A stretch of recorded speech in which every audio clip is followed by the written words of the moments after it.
If you've spent any amount of time playing electric guitar, then someone's probably mentioned the minor pentatonic scale. If you spent a little bit longer playing guitar, then somebody would have mentioned the blues scale with its blues note. So let's just quickly recap those two scales. So the minor pentatonic sounds like this, which has 5 notes, so it's a 5-note scale. And the blues note is adding 1 note to that, so it makes it a 6-note scale. And the blues note is that one. And people tell you that this makes your solos or your sound more bluesy. What they might not mention right off the bat is that you're not supposed to just hit it dead on. So for example, if someone's playing, if the band's playing A7 and you just hit it right off, it doesn't sound that bluesy. So it's supposed to be an inflection. So you're supposed to play like normal minor pentatonic licks.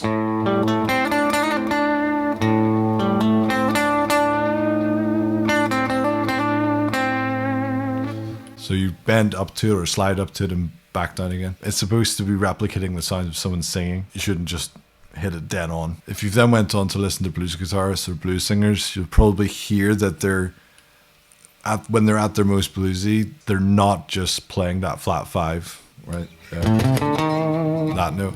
So there's other notes that they're using to create a bluesy sound. They're not actually any of the frets you can play. They occur in between the frets. So it's hard to put it in like a grid. If you buy a guitar magazine or you see someone put up a scale diagram online, it's hard to notate where it is because it's in between the frets. So let's talk about the first one. So normally if you're playing the first chord of a blues in A is A7. So you might think I'll just play the A blues scale over it, and you can play this C note on the 8th fret.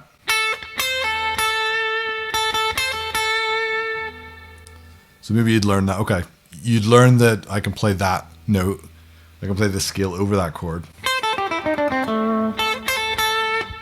Then maybe someone else later on tells you, do you know that the type of C that's in this chord is not actually a C, it's a C sharp. When you play this note, this lick, over this chord, you're essentially creating this sound. Which you think, well, that sounds terrible, so how does that work? It's just we now have over a century of music that we've been listening to, so we're used to the sound of a minor third played over a major third. So this C that you're playing is a minor third. If I just play it in an original context, right? So it's a minor third, which is in a minor chord, but just forcing that minor third against a chord which is major is just part of what makes that bluesy sound. So we're just used to it now. It's also why people like the sound of like an A7 flat 9 or E7 flat 9. You know, this chord has both the major third, but also the minor third. Right, have you ever wondered why that sounds jarring? That's why. That's because it's got both the major third and the minor third. We're just used to that sound. Incidentally, it doesn't work the other way. We haven't had music for a century where the band plays a minor chord and you play it. He plays a minor chord and you play a major third.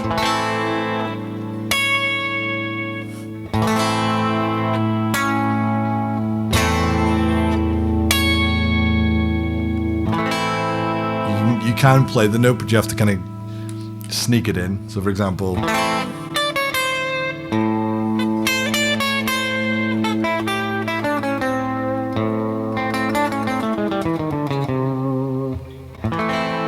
so you can use it in passing, but you can't just lean on it. Even if you do, it sounds like you're doing that bluesy thing where you play. It just sounds like you're playing that bluesy thing where you start on the minor third and you bend up to the major third. But the note I'm talking about is in between those. So although that sounds good to play the minor third and bend up to the major third,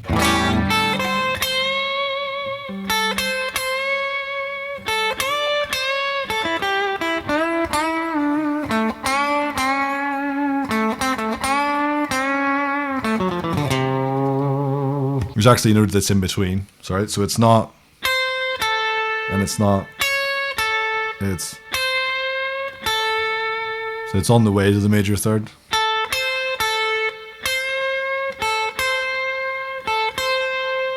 But it's not all the way up there.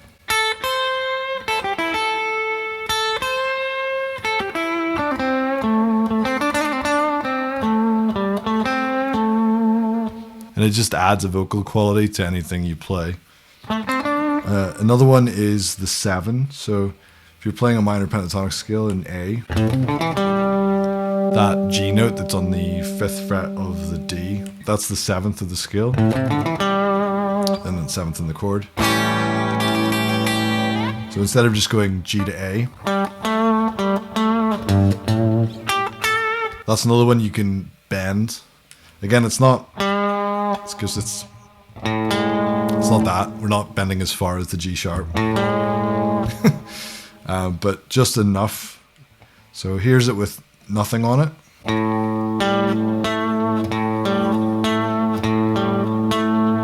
And then if I bend it slightly,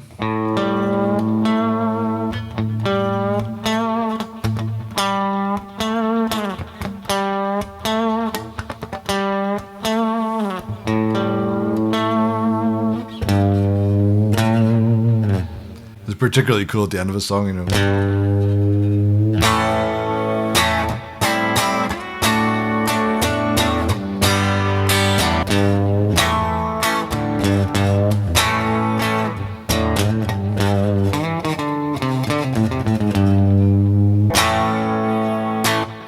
Or up here.